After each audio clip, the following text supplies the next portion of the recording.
Welcome to Mental Notes, a special segment of Rock and Recovery created and presented by Portage Path Behavioral Health. This is Barb Medlock, and I coordinate the support hotline at Portage Path Behavioral Health.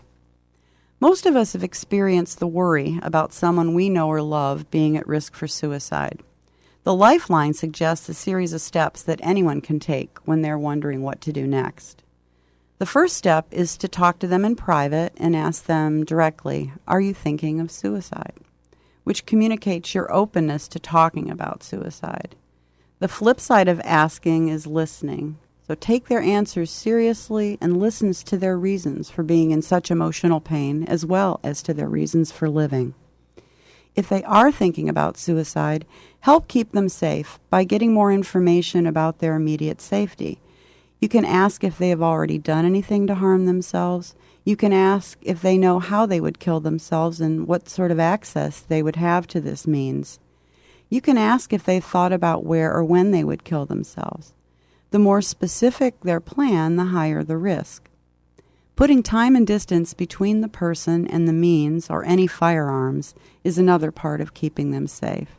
If the risk is high, don't leave them alone and make arrangements to get them to an emergency room or call 911. Be as physically present as possible, whether in person, by phone, or in any other way that shows support and lets them tell their story. If you can't be present, help them come up with ideas for people who might be able to help so that they feel connected to others. Remember not to promise to keep this a secret, and if you promise to do something to help them, make sure you follow through. Next, you want to help them connect with ongoing supports.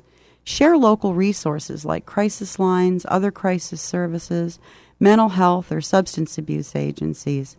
Helping them put together this kind of safety plan for how and where they can get help when they're having suicidal thoughts can be life-saving. Lastly, after your initial contact, make sure to stay involved and follow up with them to see how they're doing. Leave a message, send a text, give them a call back to check in and see if there's more you can do. Continuing your contact with them can increase their feelings of connection and show that you are in it for the long haul.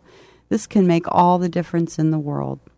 If you're losing hope and thinking about suicide or are worried about someone, call the Lifeline at 1-800-273-8255 or text the number 4 and the word HOPE to the crisis text line at 741-741. Thank you for listening to this edition of Mental Notes. For more information about behavioral issues, visit portagepath.org. For meaningful music with a positive message, listen to rockandrecovery.com.